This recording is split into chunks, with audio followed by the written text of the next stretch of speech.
अस्सलाम वालेकुम दोस्तों, कैसे हैं आप सब। उम्मीद है खैर आफियत से होगे। चलिए हम जो टेस्ट आप लोग दे रहे हैं उस टेस्ट को सॉल्व करते हैं। वो सवालात कौन से आए थे, सवालात को किस तरह से हल करना चाहिए था और उन सवालात के क्या जवाबात है ये हम देखते हैं। आपको पता है कि हम किस तरह से टेस्ट लेते हैं और उसको सॉल्व करने का तरीका क्या है। एक लिंक हमको मिलती है, उस लिंक पर हमको जाना होता है और उस लिंक पर जाने के बाद रिक्वायर्ड मालूमात हमें जो ज़रूरी मालूमात है वो हमको यहाँ पर भरनी होती है। ये मैं यहाँ पर नाम लिख रहा हूँ और उसके बाद के कॉलम फिर हमको फिल करना पड़ेगा। और ये याद रखना है कि ये सब इंग्लिश में ही डालना है। मैं यहाँ जस्ट फॉर्मेलिटी के लिए डाल रहा हूँ, ठीक है। और प्लेस है, प्लेस भी लिखना ज़रूरी है। प्लेस कुछ बच्चे कंफ्यूज हो रहे प्लेस में क्या लिखेंगे, तो उनको अपने शहर का नाम, अपने गांव का नाम जो भी है वो लिखना है, ठीक है। फिर ये फिल करने के बाद हमको नेक्स्ट बटन पर क्लिक करना है, तो हमारे सामने सवाल आना शुरू हो जाएंगे। ये सवालिया पर्चा 25 सवालात है इसमें और ये 50 नंबरात के लिए। हर सवाल 2 मार्क्स के लिए। यहाँ से पेपर शुरू हो रहा है।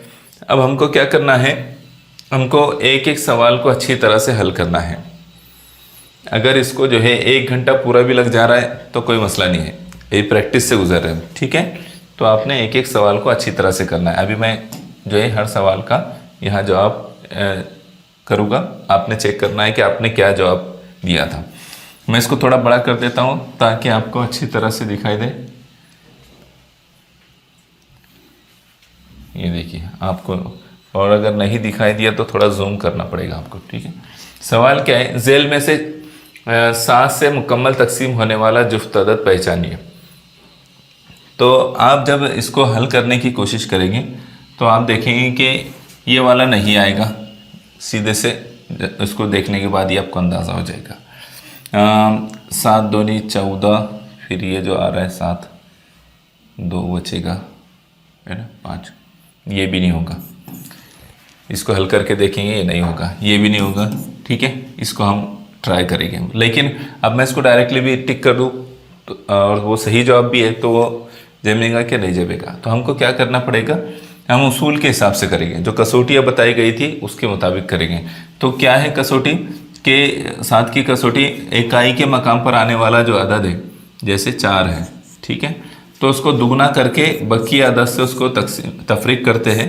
तो यहाँ से जब हम 8 तफरीक करेंगे, 4 का दुगना 8, तो क्या बचेगा, 1253 बचेगा, ठीक है। फिर 3 का दुगना करेंगे और उसको बकिया अदद से यानी 125 से उसको तफरीक करेंगे। 3 का दुगना 6, तो क्या आ जाएगा, 119 आ जाएगा। और 119 7 से तकसीम हो जाता है। इसका मतलब ये है कि ये 7 से तकसीम हो जाएगा, ठीक है। बात समझ में आई। तो हमारा जवाब क्या बन रहा है, पहला ऑप्शन हमारा सही जवाब है। अगले सवाल पर हम आते हैं। 2, 3 और 6 इन आदात के हासिल ज़रब से हासिल होने वाले अदद के तमाम आद बताइए। तो 2, 3 और 6 का हासिल ज़रब क्या है, 2 तिया 6, 6 6 36। तो 36 का हासिल ज़रब, 36 के आद, इसका हासिल ज़रब 36 आ गया। 36 के आद क्या है, तो अब एकदम इजीली यहाँ पर चेक करने की ज़रूरत नहीं है। आखिरी में 36 इसमें आ रहा है और बाकी इसमें 36 नहीं, इसका मतलब वो 36 के तमाम आद नहीं हो सकते, है ना। और यहाँ तमाम आद की बात कहा तो ये इसका जवाब है, ठीक है। लिखने की भी उसमें ज़रूरत नहीं है कि लिख कर चेक करो उसको बोल के। 36 सबसे बड़ा आद है उसका। कितने नंबर का ऑप्शन है, 4थे नंबर का। झेल के खाके का बगैर मुताला करके सही मुतबादिल पहचानिए। 2 और 3 के सुतून में सिर्फ मुरक्कब आदद है। 2 और 3 के सिर्फ मुरक्कब आदद हैं। इसमें मुफर्रद अदद भी है ना। मुफर्रद अदद भी 21 मुफर्रद अदद है क्या, नहीं, मुफर्रद अदद नहीं है। 2 और 3 के सुतून में सिर्फ, हाँ, ये 2 2 मुफर्रद अदद है, इसलिए ये बात गलत हो गई। क्या हो गई, पहली बात गलत हो गई। सही मुतबादिल का इंतखाब। पहले सुतून में एक ऐसा अदद है जो ना मुफर्रद है ना मुरक्कब है, ये बात तो सही है। एक ऐसा अदद है जो ना मुफर्रद है ना मुरक्कब है, ये बात सही। तो इसका मतलब ये है कि हमको हमारा जवाब मिल गया। पहले सुतून में एक भी मुफर्रद अदद नहीं है, ये बात गलत है। 7 उसमें, 13 है, 19 है। 5वें सुतून में कुल 6 मुफर्रद आदाद है, तो यहाँ 4 ही आधा कैसे 6 हो जाएगी। तो इसका मतलब यह है कि दूसरा ऑप्शन सही है। हमको स्पीड से भी करना पड़ेगा, कुछ चीज़ें जहाँ से तेज़ी से गुजरना है। झेल का बयान मुकम्मल करने के लिए मुनासिब मुतबादिल का इंतखाब कीजिए। 8 से तकसीम पजीर आदात, तमाम आदात कौन से होंगे? 2 और 6 होंगे क्या? 6 तो आएगा ही नहीं, ठीक है, 6 आएगा ही नहीं, इसलिए गलत। 10 आएगा क्या? नहीं, आद तो छोटे होते है ना। 6 इसमें भी है, इसलिए ये भी नहीं आएगा। इसका मतलब ये है कि ये आएगा। 2 और 4 8 से तकसीम पजीर आधे है ना। तो इसका मतलब ये है कि ऑप्शन नंबर 2 हमारा जवाब है। किसी आद से उसके तकसीम पजीर अदद के तकसीम करने पर हासिल शुदा बाकी को किस अदद से मुकम्मल तकसीम होगा? किसी भी आद से उसके तकसीम पजीर अदद से जब तकसीम करते हैं उसको, तो वो 0 0 बचता है। बाकी में क्या बचता है? 0 0। और 0 को किसी भी अदद से तकसीम कर सकते, तो वो 0 ही हो जाता है, लेकिन किसी भी अदद से उसको तकसीम कर सकते। नातिक और गैर नातिक आदाद में हमने ये पढ़ा है। तो इसका मतलब क्या है? चौथा ऑप्शन सही है, ठीक है। अगर आप स्टेटमेंट जो दिया जा रहा है, जो बयान दिया जा रहा है, वो सही से समझ लेते हैं तो आसानी से कर लेते हैं। 10 मीटर चौड़ाई और 10 मीटर लंबाई वाले हॉल में बड़े से बड़े मुरब्बानुमा कितने फर्श बिछाए जा सकते हैं? तो कितने फर्श बिछाए जा सकते हैं? तो पहले हम क्या करेंगे कि इनके फैक्टर कर देंगे 10 और 12 के, और उससे हमको एक कॉमन फैक्टर मिल जाएगा 2 ज़र 5, ठीक है, 2 ज़र 6, ये हो गया। तो दोनों का कॉमन क्या मिला है हमको?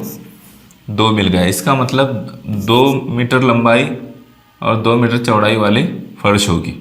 कितने? 2 मीटर लंबाई और 2 मीटर चौड़ाई वाली फर्श होगी हॉल में। लेकिन कितने फर्श बिछाए जाएंगे ये हमको पूछ रहा है। 10 मीटर चौड़ाई वाला हॉल है और 12 मीटर लंबाई वाला। तो क्या करेंगे हम उसको?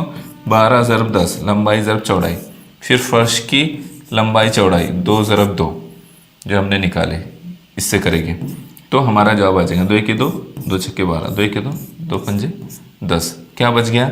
6 ज़रब 5 बच गया। 6 ज़रब 5, 6 ज़रब 5 करेंगे तो कितना आएगा? 30। इसका मतलब 6 5 30, 30 फर्श उसमें आएगी। कितनी आएगी? 30 फर्श आएगी, ठीक है। आपने क्या जवाब किए थे? यही किए थे क्या? हाँ, ये तो पहले बताया गया था आपको, दूसरे नंबर का ऑप्शन है, ठीक है। सवाल दिख रहा है ना पूरा यहाँ से? 2 बाहम मुफरद आदाद का मीम ज़ाल अलिफ 720 है और उनका दरमियानी फ़र्क 71 है, तो बताइए वो कौन सा है? तो अब देखो, इजी था ये बहुत। कैसे? मीम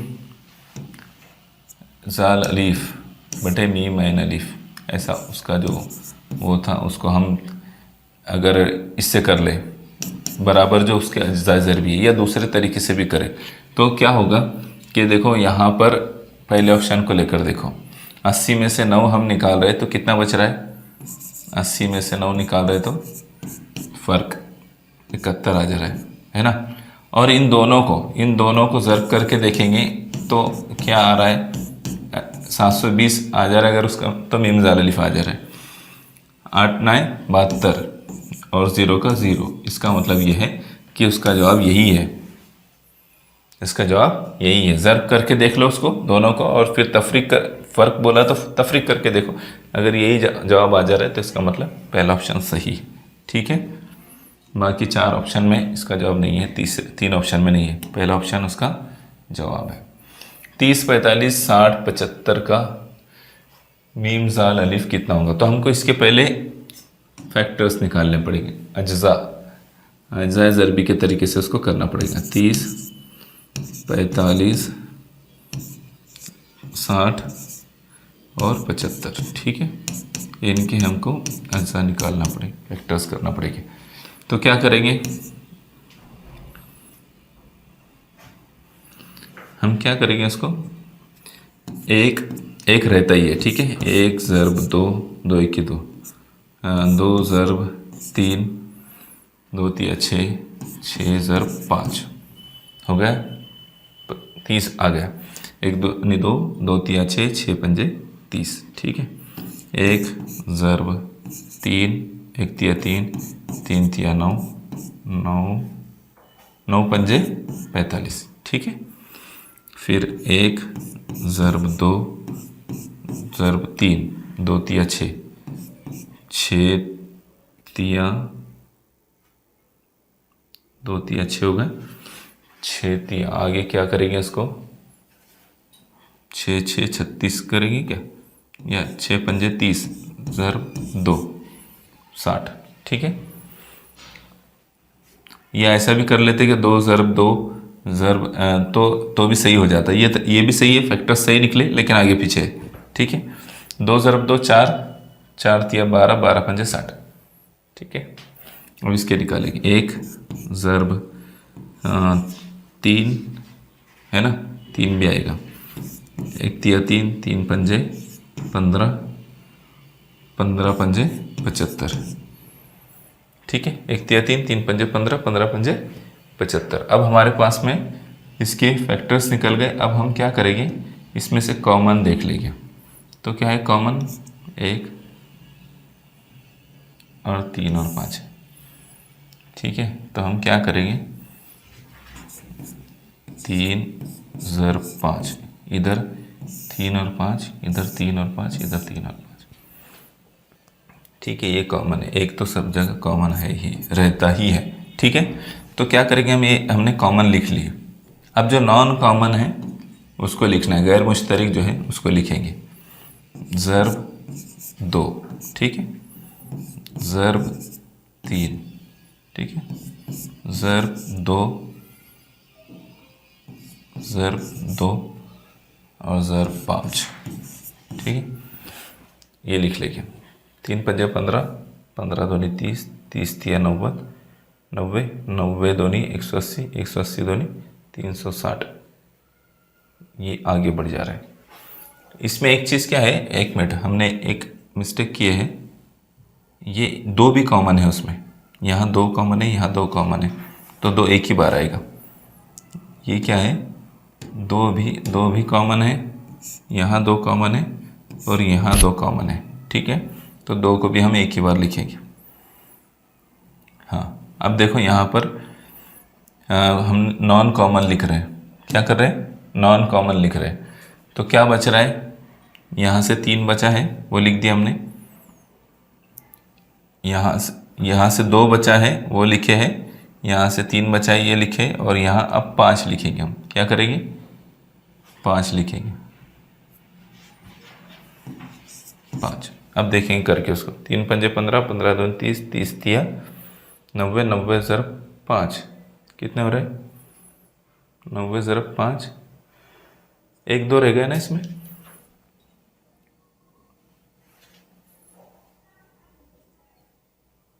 उसको पॉज करो अनिश, मैंने वो अंडू का बटन दबा दिया। तो अब हमने इसको क्या किए, अज्जा ज़रबी के तरीके से उसको लिख ली। अब उसके जो है हम अज्जा को कॉमन और नॉन कॉमन अलग अलग कर लेंगे। तो हम कॉमन अलग करेंगे, कौन कौन से कॉमन, 3 2 5, 2 3 5, ठीक है। यहाँ 3 5, यहाँ 2 3 5, यहाँ 3 5, ठीक है। तो हम क्या करेंगे, इसको लिखेंगे, पहले हम कॉमन को लिख लेते हैं, ठीक है। 2 ज़रब 3 ज़रब 5, ठीक है, ये सब उसमें आ गए। अब नॉन कॉमन जो है उसको लिखेंगे, नॉन कॉमन कौन सा है, 3, तो ज़रब 3, यहाँ क्या है 2, ज़रब 2, और यहाँ क्या है 5, ठीक है। ये लिख लिया। अब इसकी ज़रब करेंगे हम, तो हमारा जवाब आ जाएगा, 2 तिया 6, 6 पंजे 30, 30 तिया 90, 90 दूनी 180, 180 पंजे 900, 180, 18 पंजे 90 होता है ना, 180 पंजे 900, ठीक है। तो ये हमारा जवाब आ गया। इसका मतलब ये है कि 30, 45 और 60, 75 का मीम ज़ाल अलिफ कितना होगा, 900 होगा, ठीक है। कितने नंबर का ऑप्शन है, तीसरा है। हाँ, अब ये देखो, 2 मुतवातिर ताक आदत का मीम ज़ाल अलिफ 255 है, तो उसमें से छोटे ताक अदद से कबल का जुफ्त अदद कौन सा होगा। अब 2 मुतवातिर ताक आदत का मीम ज़ाल अलिफ 255 है, तो हम क्या करते हैं कि उसके हम तकसीम के तरीके से उसको करके देखेंगे, ठीक है। अज्जा ज़रबी उसके करेंगे हम इस तरीके से। तो 5 से ये हो जाता है, आखिर में 5 आ रहा है, इसका मतलब 5 से तकसीम होगा। तो 5 पंजे 25 और 5 एकी 5, यानी इसका मतलब ये है कि यहाँ 51 आ रहा है। ठीक है, 51 किससे होता है? 3 से होता है। ठीक है, 3 एकी 3, 2 बचेंगे, 21 3 7 21, इसका मतलब यहाँ 17 आएगा। फिर 17 के 17। ठीक है, ये आ गया, इसके हमने अज्जा कर लिया उसकी। तो क्या करेंगे, इन दोनों को ज़र्ब करके देखो, 5 तियाँ 15 और 17, इन दोनों की ज़र्ब करेंगे तो 255 आएगा। इसका मतलब यह है कि छोटा ताक अदद क्या रहेगा? 15। दो मुतवातिर ताक अदद का जो मीम ज़ाल अलिफ यानी उन दोनों का ज़र्ब करने के बाद वो हासिल होता है। तो क्या है, 15 और 17 को ज़र्ब करेंगे 255 आएगा। इसका मतलब छोटा ताक अदद क्या है? 15 है, और उससे कब्ल का जुफ्त अदद पूछा है, तो 15 से कब्ल का जुफ्त अदद क्या है? वो है 14। जवाब आ गया फिर। ठीक है, सही है ना? चलिए, इस तरीके से, इससे पहले मैंने ये समझाया भी था आपको। तीसरे नंबर का हमारा ऑप्शन है, ये टिक किया हमने। अगले सवाल पर आते हैं, ये भी वैसा ही है। दो मुतवातिर ताक आदत का मीम ज़ाल अलिफ 195 है, तो वो ताक आदत के दरमियान आने वाला जुफ्त अदद कौन सा है? तो इसको भी वैसे ही मालूम करेंगे। ठीक है, 195, और यहाँ ये पाई आया इकाई के मुकाम पर, तो 5 से होगा, तो क्या होगा? 5 तिया 15, 4 बचेंगे, तो ये हो जाएगा 45, है ना, ये 45 बन जाएगा। तो 5 नाए 45, कट जाएगा 9, तो यहाँ 39 आएगा। यहाँ क्या लेंगे अभी देखो, 3 से होगा क्या? ये 3 दाए 30, 3 एका 3, 3 तिया 9 हो जाएगा, 3 एका 3 13 आएगा। ठीक है, 13 है ना, तो यहाँ 13 ले लेंगे, 13 के 13। ठीक है, समझ में आई? ये 39 को 3 से तकसीम करेंगे, 3 के 3, यहाँ 0 आएगा। फिर 9 उतारेंगे, 3 तिया 9, तफरीक करेंगे 0 हो जाएगा। तो ये 3 से करने पर 13 आया। ठीक है, फिर 13 को 13 ही से कर देंगे तो 1 आ जाएगा। अब यहाँ जो दो आदा है वो क्या है? 15, 3 पंजे 15 और ज़रब 13, 13 ज़रब 15 करेंगे तो 195 आएगा। कितना आएगा? 195 मीम ज़ाल अलिफ निकलेगा। अब क्या कहा है आगे किसमें? तो वो ताक आदत के दरमियान आने वाला जुफ्त अदद, 13 और 15 के दरमियान में आने वाला जुफ्त अदद कौन सा है? 14 है। क्या है? 14। तो हमारा जवाब क्या आएगा? पहले नंबर का ऑप्शन रहेगा। ठीक है, पहला हमारा ऑप्शन बनेगा। हाँ, अब ये देखो, 7/8 और 13/16 के दरमियान कौन सी कसर आएगी? तो क्या करते हैं, उन दोनों की जमा कर लेते हैं, फिर उनके आध निकालेंगे तो हो जाएगा। 13 जमा 7 और 16 जमा 8, 13 जमा 7 कितना हो गया? 20, और 16/8 बोले तो 24। ठीक है, क्या करेंगे अब हम इसके फैक्टर्स कर देंगे। इसको 4 ज़रब 5 भी लिखते हैं और इसको 4 ज़रब 6 भी लिखते हैं। तो ये कट गया। इसका मतलब ये है कि 5/6 उसमें मिलाना पड़ेगा। 5/6 हमारा कितना नंबर का ऑप्शन है? वो है चौथे नंबर का ऑप्शन। ठीक है, समझ में आया? तो या फिर यहाँ भी उसको कट कर देते थे 4 से, 4 छक्के 24, 4 पंजे 20, तो हमारा जवाब आ जाता था। ठीक है, तो 5/6 हमारा जवाब है और वह है चौथे नंबर पर। ये हमने चौथे को टिक किए। अगले सवाल पर आए। 2.5 साल, ये 7.5 साल जमा 29 महीने तफरीक 2.5 साल बराबर कितना? तो हमको महीनों में इसको कन्वर्ट करना पड़ेगा। 7 साल बोले तो 84 महीने। ठीक है, और 5 महीने मिला दे तो 89 महीने। ठीक है, जमा 29 महीने,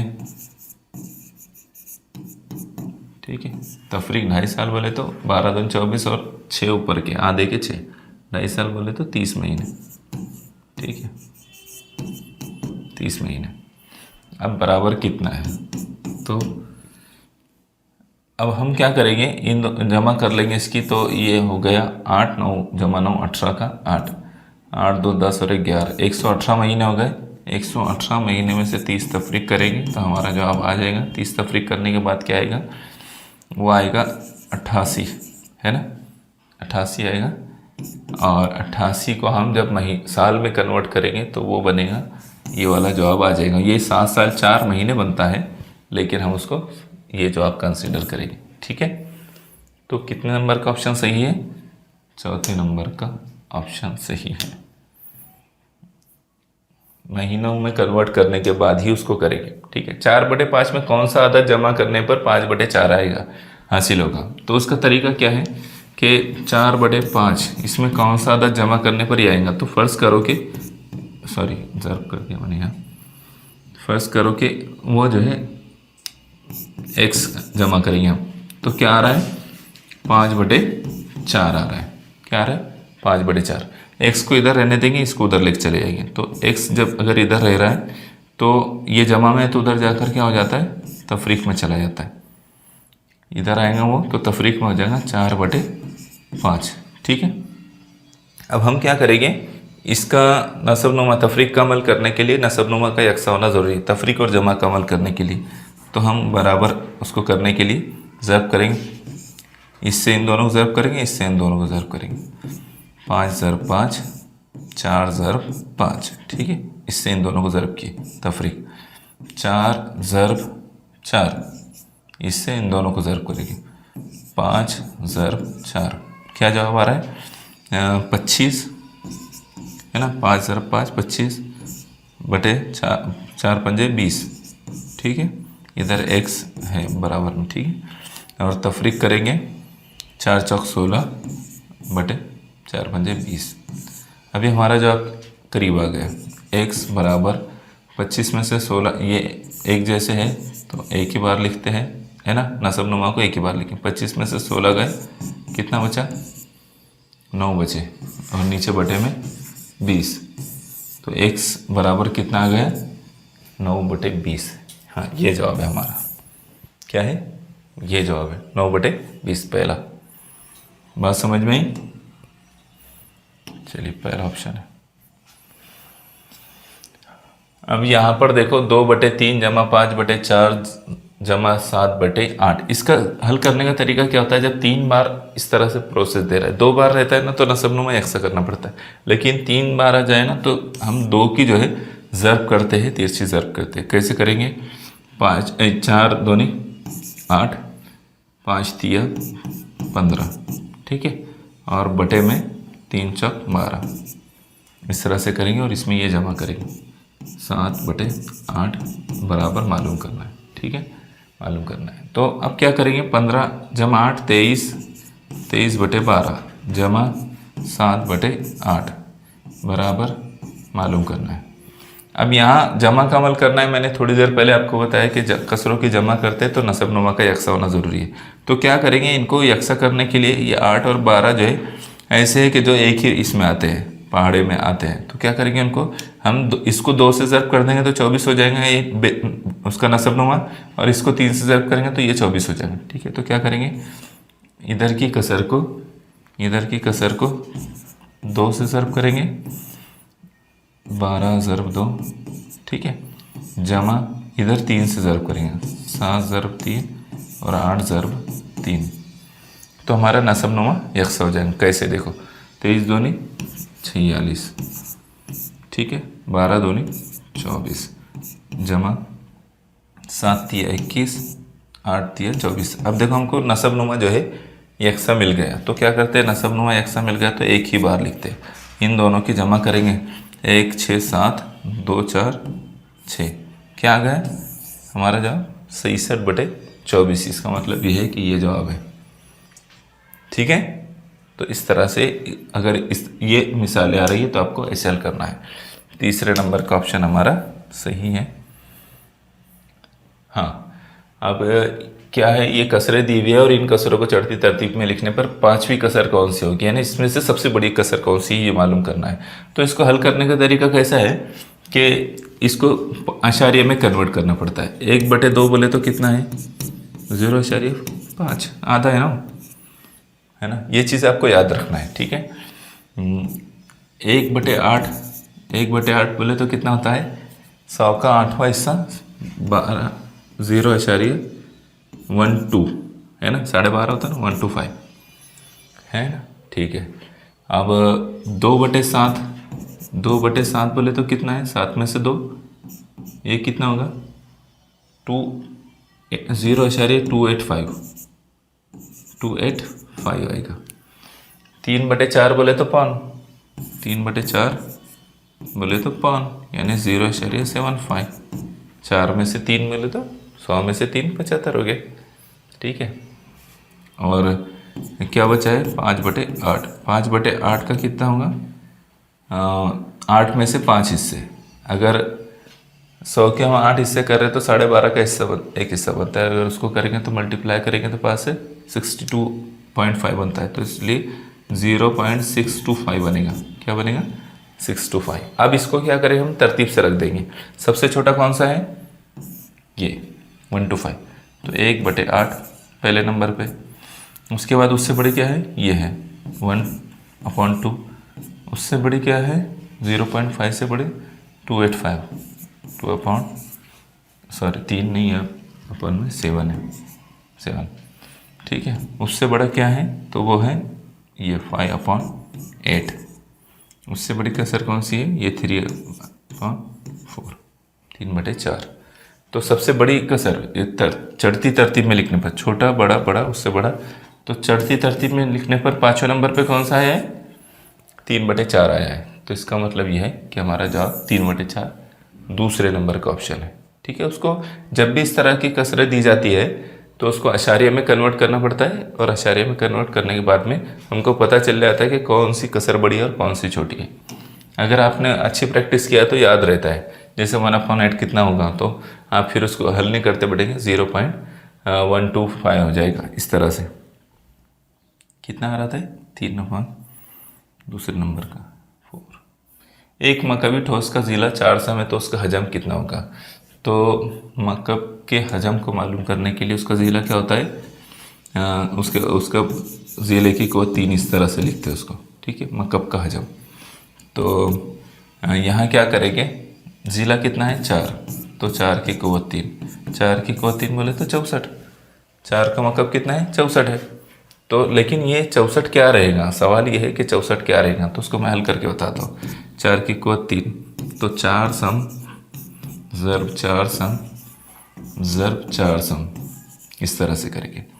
तो सम 3 मरतबा है, तो सम की क़ुव्वत 3 है ना, 64 हो जाएगा, 4 चौक 16, 16 चौक 64, और सम की क़ुव्वत 3, सम की क़ुव्वत 3 यानी मकब, तो 64 मकब सम, ठीक है, मकब सम, 64 मकब सम, ये वाला हमारा जवाब रहेगा, ठीक है। यहाँ सम, मुरब्बा सम और मकब सम में आपने फ़र्क करना है। 2 बार रहता था ना, 4 सम ज़र्ब 4 सम, तो मुरब्बा सम निकलता था, क्योंकि सम की क़ुव्वत 2 हो जाता था। सम की क़ुव्वत 2 बोले तो मुरब्बा सम, ठीक है, इस तरह से रहता था। कितने नंबर का ऑप्शन है हमारा, तीसरे नंबर का। 1331 मनफी 1331 ये किस अदद का मकब है। तो 1331 11 का मकब है, लेकिन यह मनफी है, तो इसका मतलब क्या होगा, ये मनफी 11 का मकब होगा। किसका मकब होगा, मनफी 11 का। इसका मतलब तीसरे नंबर का ऑप्शन हमारा सही है। आपको मकब याद रखना है, हमने कुछ मकब आपको बताए थे, तीसरे नंबर का ऑप्शन सही है। 64 का जजरुल मकब कितना है, तो 4 का मकब 64 है, तो इसका जजरुल मकब क्या होगा 4 होगा। ये कितने नंबर का ऑप्शन है, तीसरा, ठीक है। 8 की क़ुव्वत 3, 8 का मकब कितना है 512 है, ये याद रखने की चीज़ है सर। तो कितने नंबर का है, तीसरे नंबर का 512। अब इसको हम हल करके देखेंगे। ये क्या है, 25,000 बराबर 1/cos में 1/2 की क़ुव्वत 2 ज़ब 10 की क़ुव्वत x। अगर ऐसा है तो x मालूम करना है हमको। क्या करेंगे, x मालूम करना है। यहाँ बराबर की अलामत बीच में दिया, इसका मतलब ये और 25,000 कितने, 25,000 है, 1 दहाई सैकड़ा हज़ार 10,000 लाख 10 लाख, 1 दहाई सैकड़ा हज़ार 10,000 लाख 10 लाख 25 लाख, ये और 25 लाख सेम है। कितना है, सेम है, दोनों सेम है, तो इक्वल करने की वजह से। तो अब इसको हम उसमें कन्वर्ट करके देखेंगे। 25 लाख को उसमें कन्वर्ट करेंगे तो x की कीमत हमको मालूम हो जाएगी। कैसे करेंगे उसको, ये देखो इधर, अब 25 लाख है तो उसको मैं क्या करता हूँ, 25 ज़र्ब कितना आएगा, 1 लाख, है ना। 25 ज़र्ब 1 लाख, ये मैं कर देता हूँ, तो 25 लाख ही है ना। 25 ज़र्ब 1 लाख बोले तो 25 लाख ही, ये बराबर 1 लाख है ना। इकाई, दहाई, सैकड़ा, हज़ार, 10,000, लाख, 1 लाख है, ठीक है।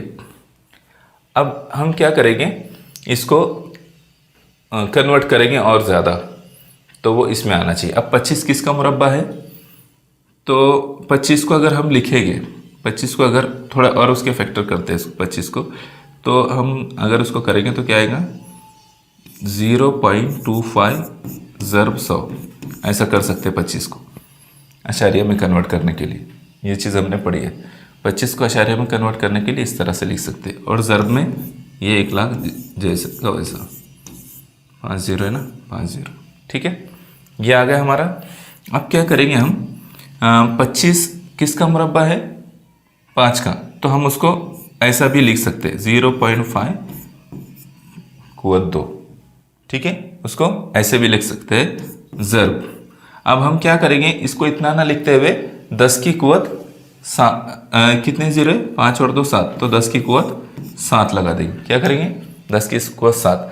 अब ये जो 0.5 है, तो 0.5 बोले तो आधा, 1/2, 1/2 है ना, ऐसा भी लिखते हैं इसको। इसका मतलब इसकी कुवत 2, ठीक है। और ज़र्ब ये 10 की कुवत 7, हमने 10 की कुवत 7 का ऐसे लाया, इससे लाया, तो हमारा जवाब आ गया 10 की कुवत 7, 1/2 और उसकी कुवत 2 ज़र्ब 10 की कुवत 7। इसका मतलब क्या जवाब आएगा, x बराबर कितना है, 7 है, ठीक है। x बराबर कितना है, 7 है। समझ में आई, ये हमको कन्वर्ट करना था, कन्वर्ट करने के बाद हमारा जवाब आ गया 25 लाख उसके बराबर है। 10 की कुवत 7 देंगे तो वो भी यही आएगा, ठीक है। चलिए अगले सवाल पर हम आते हैं। कितने नंबर का है, तीसरे नंबर का क्वेश्चन। हाँ, यहाँ ये सवाल देखो, 5/6 कॉस की कुवत 1/2, फिर इधर कॉस के बाहर और एक कॉस डबल लगाए और -7/2 उसकी कुवत है। तो क्या करते हैं, जब डबल कॉस है उसका उसूल क्या है, उनकी जमा होती है। जमा होती है क्या, नहीं, ज़र्ब होती है, ठीक है, ज़र्ब करते हैं। तो क्या करेंगे हम, 5/6 ये कॉस, अब उन दोनों के दरमियान में ज़र्ब कर देंगे, -7/2, ठीक है। ज़र्ब करेंगे, 7 है कि 5/6, 7 एक 7 और 2 दूनी 4, मनफी का ही रहेगा, ठीक है। तो -7/4 ये हमारा जवाब आएगा। क्या आएगा, -7/4। ये उसूल आपको याद रखना, उसूल याद रखेंगे तो आसानी से कर लेंगे। 2 कॉस के दरमियान इस तरह से आ रहा है तो ज़र्ब होती है, हमने पहले पढ़े। कितने नंबर का ऑप्शन आया है, तीसरे नंबर का। 3 की कुवत 4 ज़र्ब -1 की कुवत 4 ज़र्ब -3 की कुवत 2 बराबर कितना। तो अब हम क्या करेंगे, यहाँ पर हमने उसूल पढ़ा है कि कॉस में ए ज़र्ब बी, सॉरी कॉस में ए ज़र्ब ए अगर ऐसा लिखते हैं, वो उसूल जो है उसका, ए की कुवत 3 ज़र्ब ए की कुवत 2, तो क्या करते हैं, दोनों की कुवत हम जो है जमा करते हैं। दोनों की कुवतों में अगर बेस एक जैसा है तो हम जमा करते हैं। तो हम क्या करेंगे, इनका बेस एक जैसा है, इनका जो है कायदा एक जैसा है, तो उन कुवतों के दरमियान में क्या हो जाती, जमा होती है। क्या होता है इसका, 3 जमा 2, इस तरह से लिखते हैं ना, तो हम इसका वैसे ही करेंगे, -3 कुवतों के दरमियान में जमा कर लेंगे, ठीक है। तो क्या होगा, ये आगे -1 की कुवत 4 जैसा का वैसा, ठीक है। अब -3 और कुवत क्या हो जाएंगी, 6 हो जाएगी। कितने हो जाएगी, 4 जमा 2 6। और जब इसको हम हल करेंगे तो क्या होगा, -1 ज़र्ब -1, 4 बार ज़र्ब कर रहे हैं हम, उसकी कुवत 4 है तो, है ना, ज़र्ब -1, ठीक है। तो इनको मनफी में ज़र्ब करेंगे तो वो 1 आ जाएगा, जमा का 1 हो जाएगा, ठीक है। इनको भी ज़र्ब करेंगे तो 1 ज़रब 1 कितना आएगा, 1, यानी यहाँ पर 1 है, ठीक है। इसको हल करने के बाद 1 आएगा, और 1 से ज़र्ब कर रहे हैं तो इसमें कोई तब्दीली नहीं आएगी। इसका मतलब ये -3 की कुवत 6, ये हमारा जवाब आ रहा है, -3 की कुवत 6। इसका मतलब ये है कि हमारा जवाब कौन सा है, ये, ठीक है, -3 की कुवत 6। समझ में आया? हमने उसको एक एक स्टेप में उसको देखना है। कितने नंबर का ऑप्शन है? तीसरे नंबर का ऑप्शन है। हाँ, इसको देखो, इसको कैसे हल करेंगे, इसकी हल करने का तरीका मैं आपको बता चुका हूँ। 3 की कुवत -2 ज़रब 3 की कुवत 2 बटे में 3 की कुवत 2 ज़रब 3 की कुवत -1 ज़रब 3 की कुवत 1। अब इसको हल करेंगे, कैसे हल करेंगे? पहले ऊपर का हल कर लेते हैं। तो 3 की कुवत, इनका बेस एक जैसा है, ठीक है, तो एक ही बार लिखेंगे। 3 एक ही बार लिखेंगे, -2 और कुवतों में जमा होती है, जमा 2, ठीक है, ये लिखेंगे। और नीचे 3 की कुवत 2, यहाँ भी बेस एक जैसा है, तो क्या करेंगे? जमा करेंगे। तो यहाँ जो है -1 जमा 1 कुवतों की जमा कर रहे हैं हम, ठीक है, ये आ गया हमारा। अब क्या करेंगे? उसको हल करेंगे। तो 3 की कुवत ये 2 -2 और जमा 2 0 हो जाएगा। क्या आएगा? 0, यानी 3 की कुवत 0 बट यहाँ क्या होगा? -1 जमा 1 वो 0 हो जाएगा, 2 3 की कुवत 2 बच जाएगा। क्या बच गया? 3 की कुवत 2। अब 3 की कुवत 0 बोले तो क्या होता है? उसका मतलब 1 होता है। किसी भी अदद की कुवत 0 है, इसका मतलब क्या है? 1 है। और 3 की कुवत 2 बोले तो ये 3 की कुवत 2 जैसी वैसे आ गए। अब इसको हम हल करेंगे तो क्या आएगा? 3 की कुवत 2 बोले तो 3 का मुरब्बा कितना है? 9। इसका मतलब हमारा जवाब आएगा 1/9, है ना, ये हमारा जवाब है। ठीक है, समझ में आया? एक एक स्टेप से जाएंगे तो आपको क्लियर हो जाएगा। कितने नंबर का ऑप्शन है? पहले नंबर का ऑप्शन है।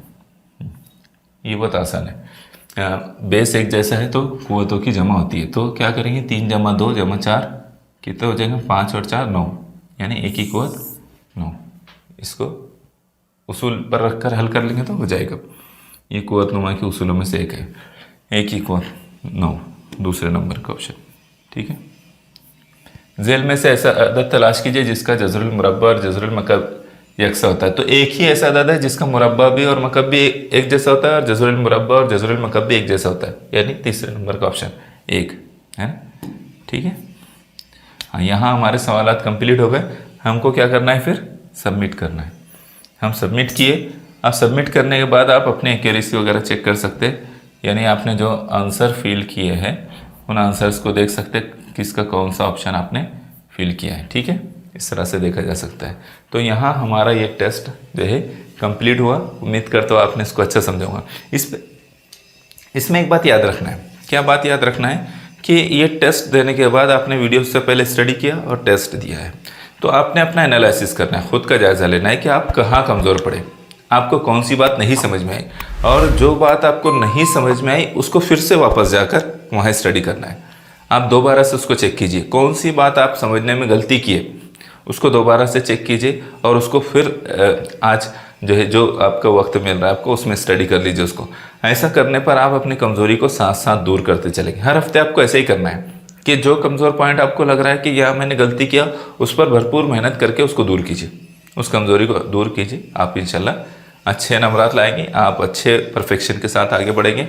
ठीक है, चलिए, जज़ाकल्लाह खैर।